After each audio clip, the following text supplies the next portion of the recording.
TPCSI fans, you want to revolutionize your sports investing habits? Allow me to tell you about WagerWire. WagerWire is an app that helps you become a superior bettor by allowing you to sync all your sports books and track all your bets in one place. See your current action, your betting history, and stats. You could also sign up for sports books and collect bonus offers. Follow them at WagerWire on X, as it's the best account on the platform. Head to App Store or Play Store now and search WagerWire and download the app. Jared, hey, we're gonna need you to tone it down with the Summer Friday thing, okay? What are you talking about? Well, for one, it's not summer anymore. Oh, really? Coconut. Also, who is this? I'm the caddy. Oh, he's my intern. Sorry, intern. I'm his intern. Yeah, he's doing a great job. No golfing in the office, okay? Summer Fridays are over. You can keep the Hawaiian shirt, but the rest of this stuff, all right? Are you grilling? Oh, yeah. Did you want a burger or a hot dog? No, grilling in the office. It's a good point. We should take this outside. No, that don't. You put that right back down. Yo, it's all in the hips. Oh, dude, come on, we gotta go. Let's go.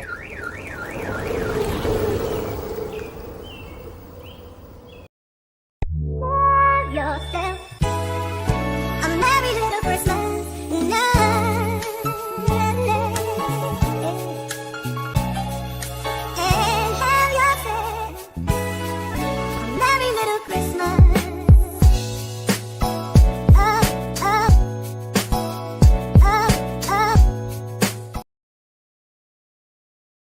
Good afternoon, sports fans from all around the globe. I am the host, Jeff Dawson, East Coast Sports Investors, and we are back with CXO Travis Geiger of WagerWire, talking a little Hollywood, talking a little road trips. We're talking everything. We're going to span the globe here. It's been a while since Travis has been back. He's been busy living like a rock star. Business is booming, and we couldn't be happier, of course, to be a part of this company where you can head on over to Google Play, download the app. It's free, and I promise you, all of us, Travis, Zach, myself, Amber, Holly, Matt, Jay Berry, everyone will take good care of you, not just for the rest of 2024, 2025, and beyond. Shout out to Viva Tequila Seltzer, of course, CT Bets, Austin, the rest of that team. Not just lemon, not just coconut, 6 flavors. Go try one where you have an adult beverages, and of course, Atlanta Steaks and Seafood. Jump on over to Facebook, introduce yourself to Terry Smith. While you're there, head on over to atlantasteaksandseafood.com, place an order, use the promo code STEAKS10, get 10% off your full order. Place an order today. You could be grilling by kickoff on Monday. So without further ado, Mr. CXO himself, Travis Geiger. What's up, Jeff? T? How are you, man? I'm doing great. How are you? I'm doing all right, brother. Good to be here. It's glad to have you back. It's been a while. You talked backstage about cadences, and we're hoping to get you back in a good cadence. But hey, you're here 12 days from Christmas. Welcome back, I should say, T. Welcome back. Thank you, man. It's good to be back in the States, and we got some breaking news for you today. Well, I'm going to start by doing this, and if I mess up, please yell at me. Sure. Perfect. So we like to break news on Jeff's show. So WagerWire is proud to announce that in our latest round of funding, we've been able to add some really amazing people that we respect and admire to our cap table, which these are the people that we go to for advice. They're the people that have a stake in the success of the company. And so the news from today is that the co-founder of Pinnacle, George Molsbarger, as well as Paris Smith, who was the CEO of Pinnacle for 17 years, have joined our funding round, as well as Danny Moses, who's a famed investor that you might know from The Big Short and Good Paper Ventures and a few others. But what we're really excited about is the fact that we have some young innovators and disruptors like Joey Levy's 305 Ventures, Roger Ehrenberg, who's a co-owner of the Miami Marlins, and the SimpleBet co-founder Scott Marshall. And SimpleBet, of course, recently sold to DraftKings for a nice price tag.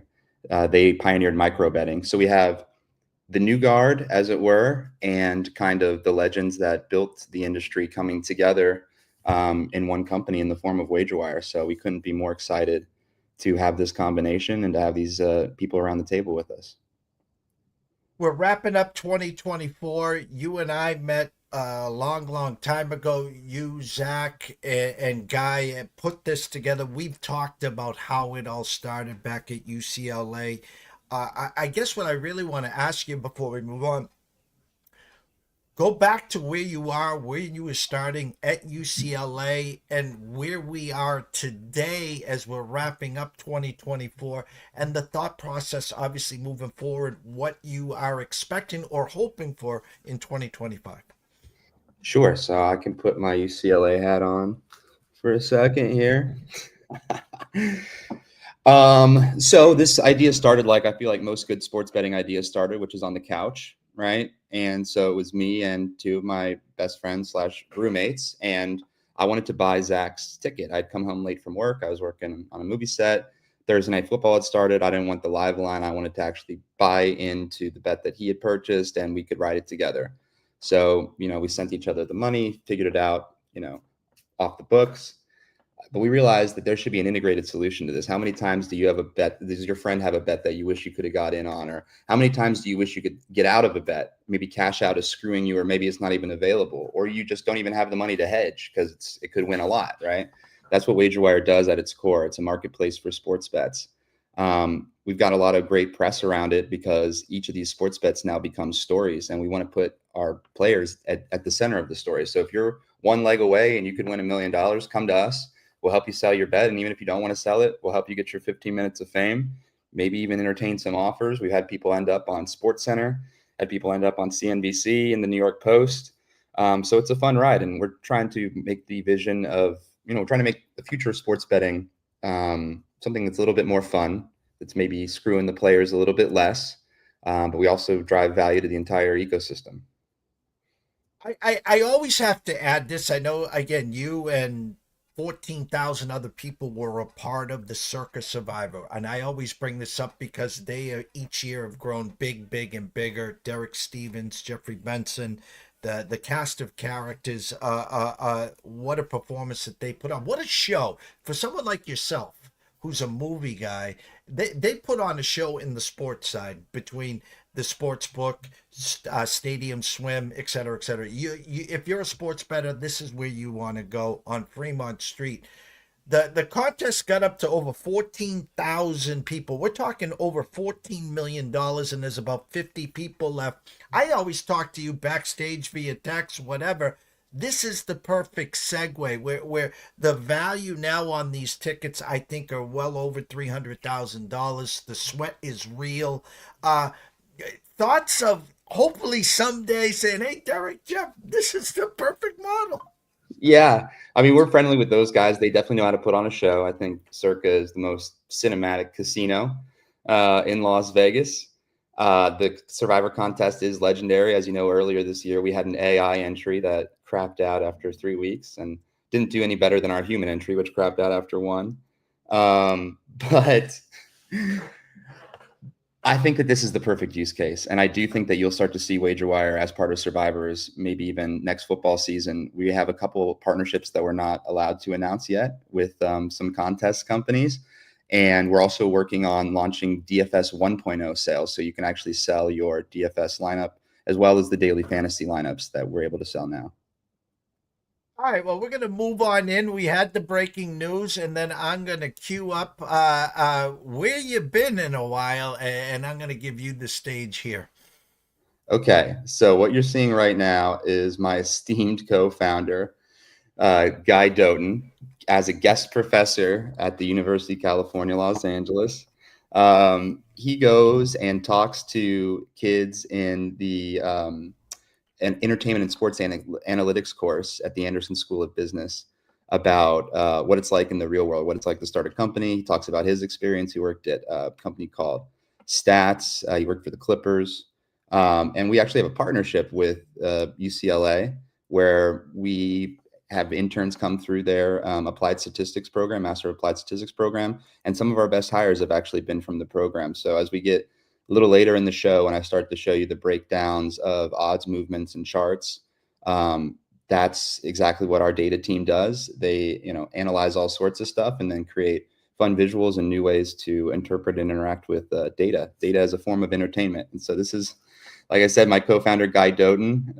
You can follow him on Twitter at the Guy Doughton. Add him on LinkedIn. He's got an Instagram as well. I don't do social media, so I'll come on here and share my experiences with you, Jeff.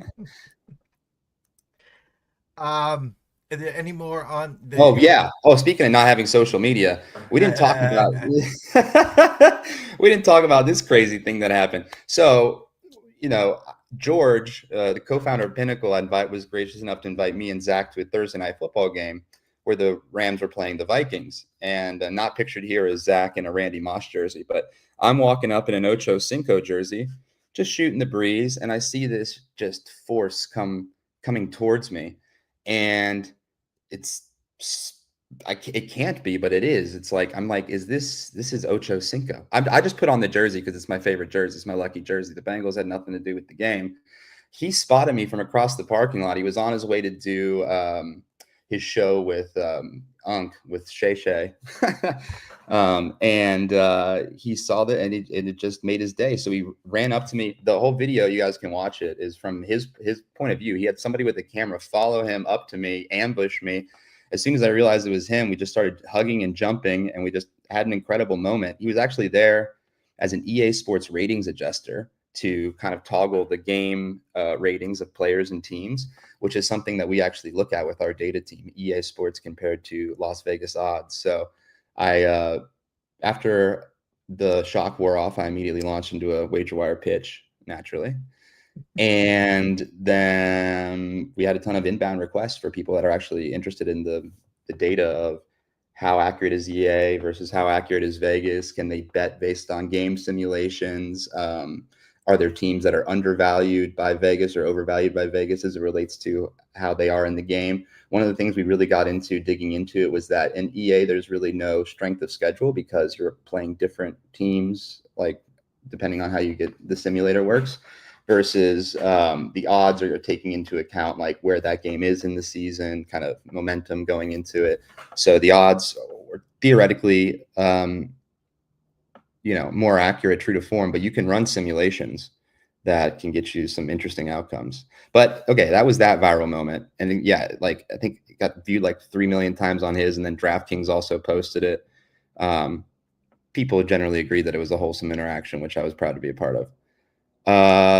Then I went on a kind of a 3-week adventure starting in Malta recently, which if anyone's ever been there, a lot of people don't know where it is. So there's the boot of Italy, then there's Sicily, and then there's Malta, kind of in the middle of the Mediterranean. And it was a waypoint on the crusade. So it's very much an old city.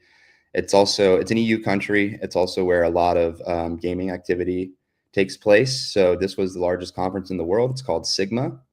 And I was there basically bringing WagerWire International.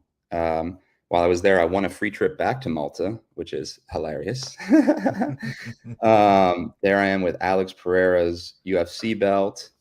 Some really great companies abroad, which we don't have time to get into in this show. And also some, backers of WagerWire. Then from there, I went I'm skipping Poland right to Tuscany, where I did a creative retreat with my really good friend, cinematographer Ed Lockman, who we'll talk about in a second. This is a place called Monteverdi, Tuscany. I'd recommend anybody check it out. It's an entire village that was refurbished stone by stone into basically an like world-class resort and artist retreat. So I went there and got some peace of mind, got to be creative. And I came back to WagerWire being covered by Michael Lewis, of all people, the author of Moneyball and The Big Short, also Liar's Poker and The Blind Side. He did a section of his podcast about a story that we were at the middle of back in February, where Hard Rock Bet actually voided a friend of ours, an investor of ours' bet, because they said it was a egregious error, 500 to 1 when it should have been 50 to 1.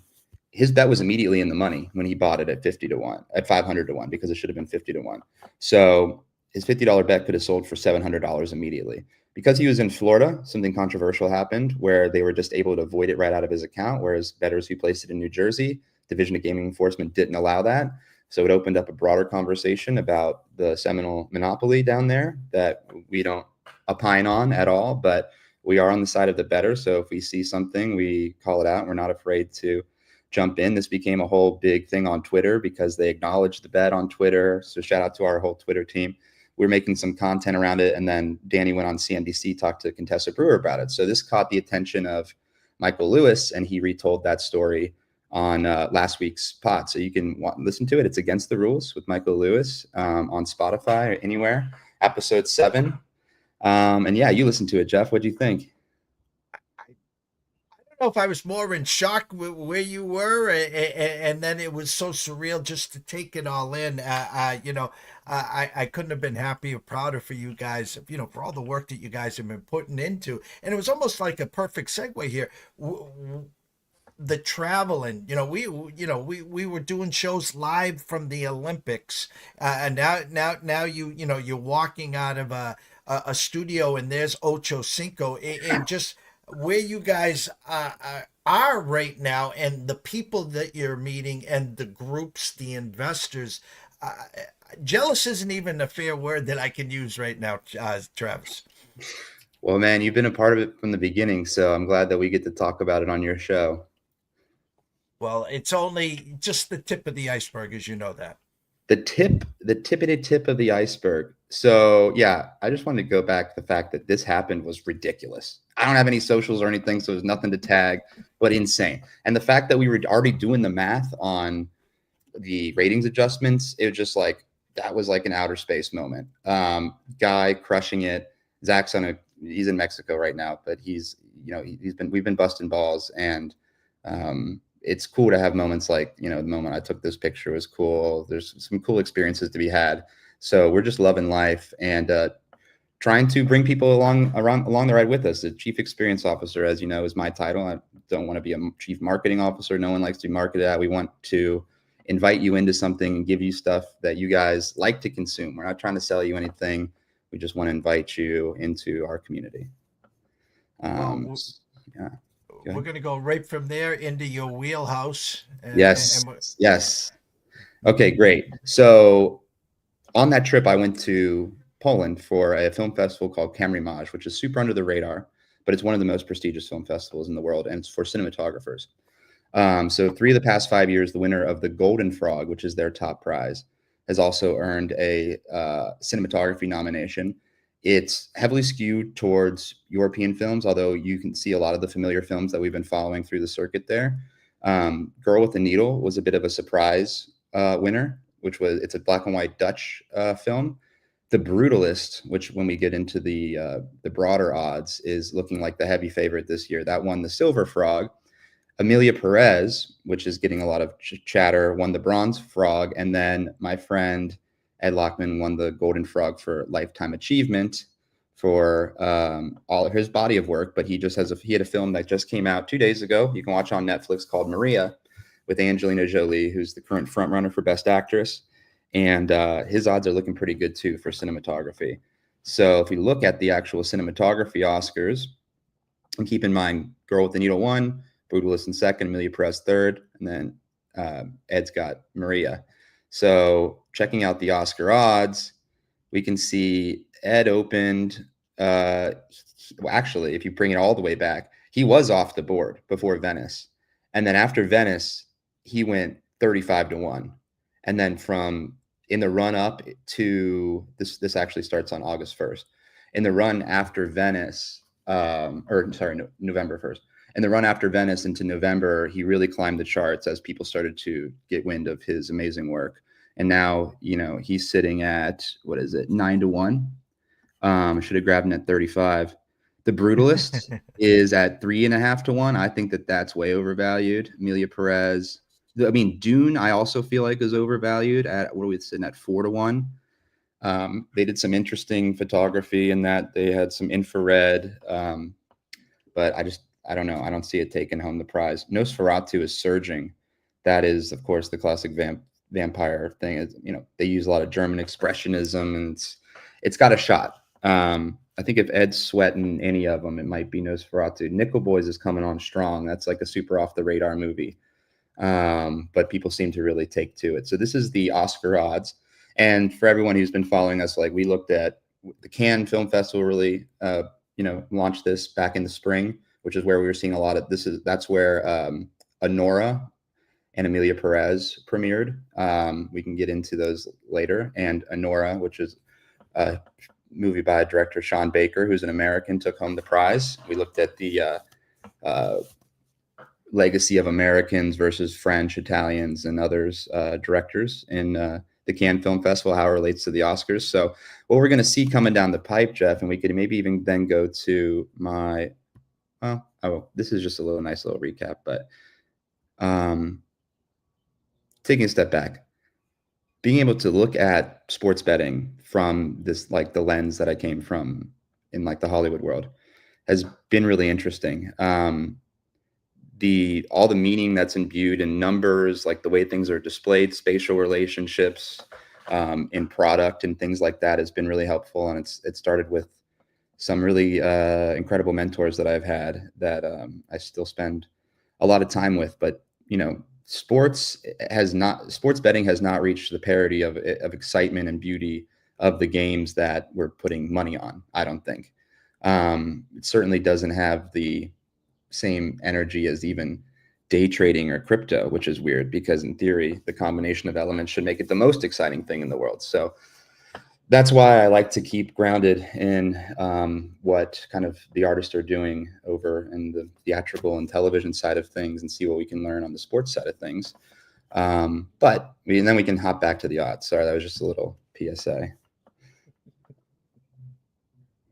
Can you get over there, or do you want me actually to move on to the next I think screen? you can. Yeah, we'll move on to the next one if you don't mind. Okay. No.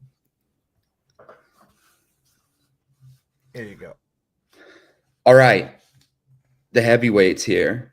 This is going to be pretty interesting. Now, we're looking at the Golden Globe nominees came out this Monday, and we're looking at the Golden Globe nominee field as it relates to their chances to win an Oscar. So this is best performance by a female actor in a motion picture drama. They also have in a musical or comedy.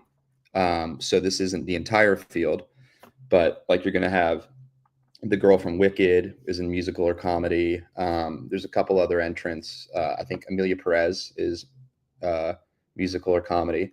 So the ones that we're really watching here are Angie Jolie and Nicole Kidman.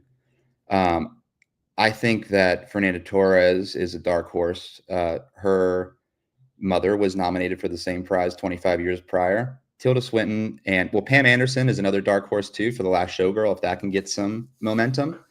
Kate Winslet, I actually don't know too much about this role, but apparently it's pretty transformative. But I would be watching these two. My money is totally on Angie. It's been on Angie back when she was 50 to 1 before Venice, and Gaga was 4 to 1. Gaga's now 100 to 1, and Angie's 5 to 1 after the Joker 2 tanked. So, but Nicole Kidman's role in this is a little bit controversial.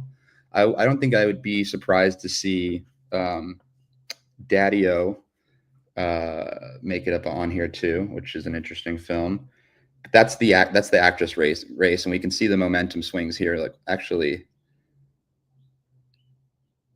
Pam is really taking a slide, and yeah, okay. So that's the momentum. Let's look at the guys.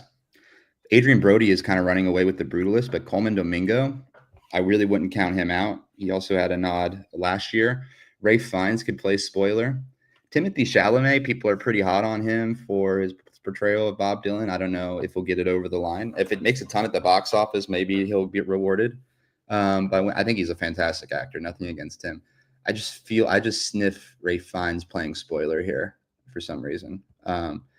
And Sebastian Stan actually has kind of jumped up a little bit. He plays Trump. There's been a lot of controversy around Daniel Craig's film. It wasn't allowed to screen a couple places. That should be 8-1, not 89-1. Anyway, now Best Picture, another interesting race here. A Complete Unknown has kind of fallen off. September 5th, surging a little bit. The Brutalist is the one to beat, theoretically, in a statistical tie with Conclave, but I don't really think it's that close. This is kind of the runaway right now for picture. Although what's interesting with the Golden Globe nominees, what we're not seeing on here is we're not seeing Honora, which is and Amelia Perez. I think Honora is the odds-on favorite overall, which could give the Brutalist a run for its money. I think it's going to be a 2-horse race. If we see in the directing category too, Sean Baker and Nora, he's behind Bradley Colbert for the Brutalist. It's a close race. Conclave, this is the Amelia Perez director, and they put 2 women in this year, which is kind of a shocking for the Golden Globes. I think at least one of them will make it to the Oscar noms, but these 4 are probably decent. So the one person that's missing from here that I actually think is the sleeper is Ridley Scott for Gladiator 2. We'll see how they run that campaign. And that's kind of your Oscar summary there, Jeff. So in sports, as you know, what we try to do is to find value or try to build on the portfolios. It's tough when someone was 20-1 and then they go on a 5-6 game winning streak and now they're 6-1. So a lot of people say, hey, you missed the best number, therefore why would you take 6-1 when you could have had 20-1? You can't always get in front of the numbers here, injuries, et cetera, et cetera, et cetera. We talk, the final 12 in college football where there's a clear path for Penn State to get to the semis, but is it worth the 8, 10, 12-1? Because they're going to be big dogs in the semis, and of course, if they win to the finals. So when we're talking movies, actors, actresses, is it the same mentality here? Hey, I really want to take a bite at the apple at someone that's 20-1, and then a week later is 5-1, and you're like, damn it, I missed my opportunity. Yeah, so I guess the equivalent of injuries in Hollywood would be like getting Me Too'd, or saying something that, because career ending or something like that. So you can definitely fall out of favor. The real thing is the momentum plays of the Guild Awards. So when we look at something like the actress race, we're looking at the Screen Actors Guild is hugely important, right? When we're looking at the cinematographers, they have their Guild Awards. The same thing, like we talked about before, and we'll recap again this year, with the exception of picture and actor actress, the actual guilds within these categories, whether it's cinematographers, editors, or whatever, they put forward the nominees for their category, and then the entire academy votes on it. So people, and then the best picture is stack ranked. So what we want to look at going forward, Golden Globes definitely has momentum. Critics' Choice, not as important, award nominees came out this week too. There's the Screen Actors Guild. There's the Producers Guild. They have ensemble. There's also ensemble cast, which is sometimes like a way to judge best picture. Like if Amelia Perez or Honora is getting a lot more momentum than the Brutalist when it comes to the ensemble cast categories and the different guild awards leading up to this. We might see like them for best picture. So there's different indicators to look at. I just need people to book it early enough, because what I'm looking at is actually the premieres at Venice, Berlin, Cannes, and even Sundance. Slightly less Tribeca anymore, but then also the New York Film Festival in Toronto. But there's between those 5, you can start to handicap a good group of 6 or 7 that could definitely be nominees. And this is like when they're way out of the money. So I just need a book that can take the action early enough, because I've been capping this since the spring. So last question on this, and again, unfortunately, I'm not a huge movie buff. I'm trying to learn. I go through your vision and your eyes here. When I was growing up, every Tuesday night, I think at 7 o'clock, my parents would tune in to Siskel and Ebert, and they would give us the breakdown of what new movies. But the world has changed. The world has changed since COVID. The movie world has changed, and I bring up the streaming markets, and I'm going to bring up the big name Netflix. How is that now going into 25? How is that intertwined, or how has this changed the movie world? Yep. Well, Hollywood's burning, and it deserves to, but Netflix is doing pretty good. They've always had an artist first approach, and they did Maria, which is Pablo Larraín's third film in his trilogy about women. And I just saw it last night in theaters. I would recommend everybody see it on a big screen, but you can go see it on Netflix right now. All of these movies, Jeff, to be eligible for an Oscar, have to do a minimum 2-week run in a brick and mortar theater or set of theaters.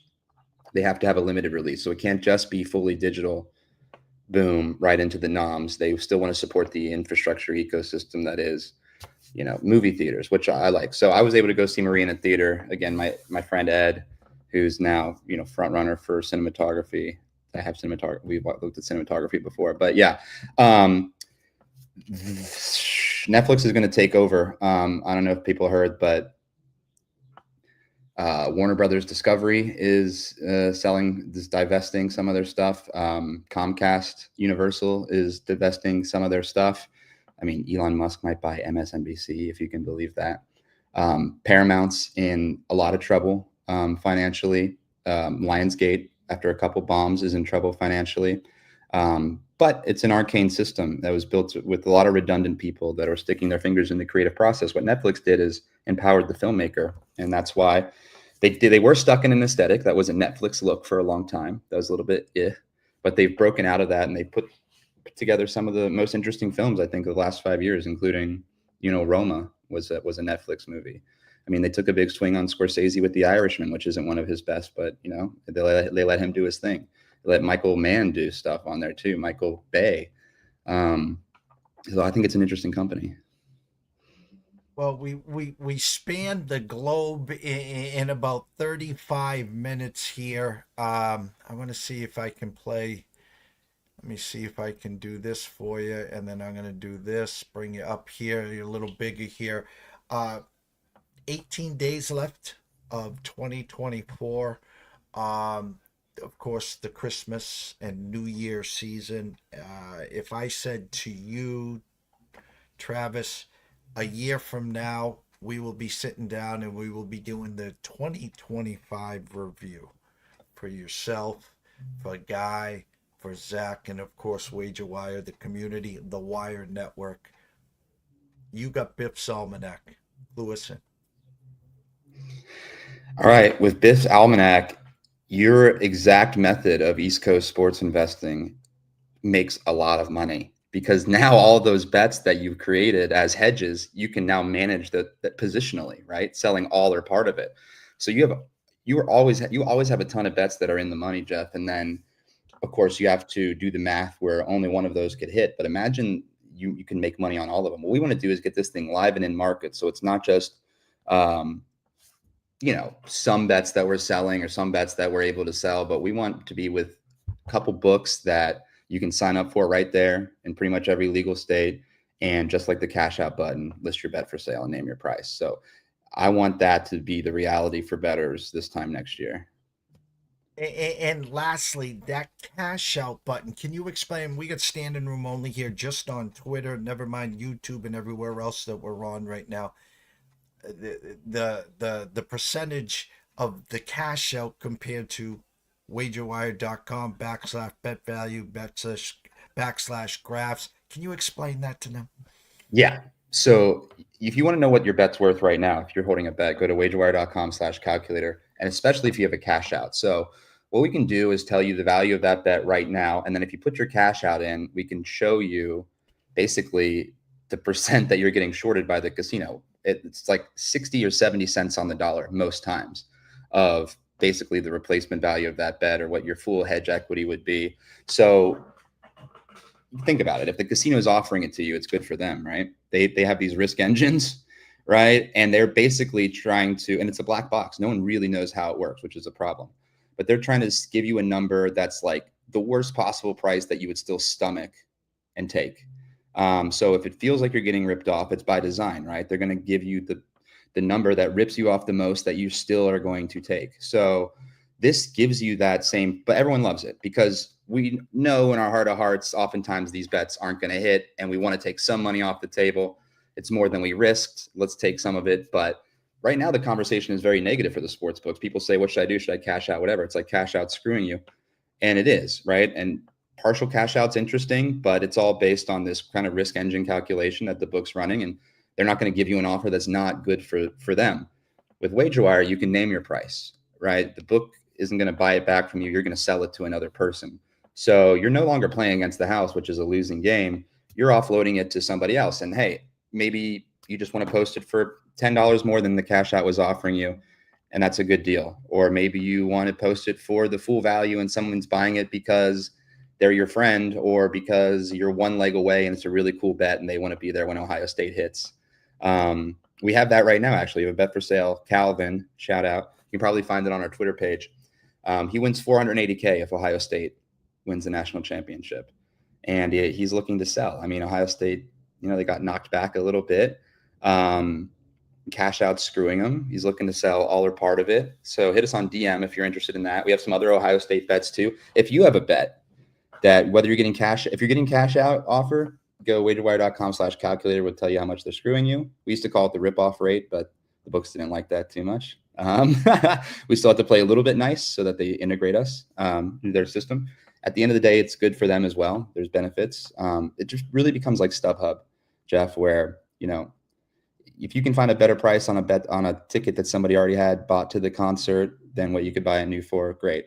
We just want to give bettors options. Whether you buy a ticket on the secondary market or you go place one yourself, we're also going to show you the odds across all the books. We're here to help the bettors and just do something that should be really simple. Like it's the only thing that you buy that you're stuck with. Imagine that you bought a car and you could only sell it back to the dealership when you wanted to get rid of it, but only if they wanted to buy it from you and only for the price that they are willing to pay you. That's cash out. Well, Academy Sports. Yeah. Talk about it. All right. So hats like this and this on academy.com. Academy is a apparel site. It's great. It's actually family-owned business that's expanded. They're going to compete with Fanatics. They have an amazing fan shop. We're going to start a partnership with them January 2nd of this coming year. So you'll find all sorts of sweet stuff that you're able to get on Academy. And we'll be kitting out our creators like Jeff. You'll be seeing some cool stuff. I mean, and the fan Academy, go to academy.com and check out the fan shop. Like it's a partner that I'm proud to have because it's going to make everybody look better. And lastly, WagerWire is hiring. Yeah, we are actually hiring. If you're in Philly, Detroit, Omaha, Pittsburgh, Columbus, go to thewire.careers. That's thewire.careers. And we go through a training. It's just an hour-long training. We do them 3 times a week. And we load you up in the app, and you can become a sportsbook ambassador, where you actually will get paid for conversions.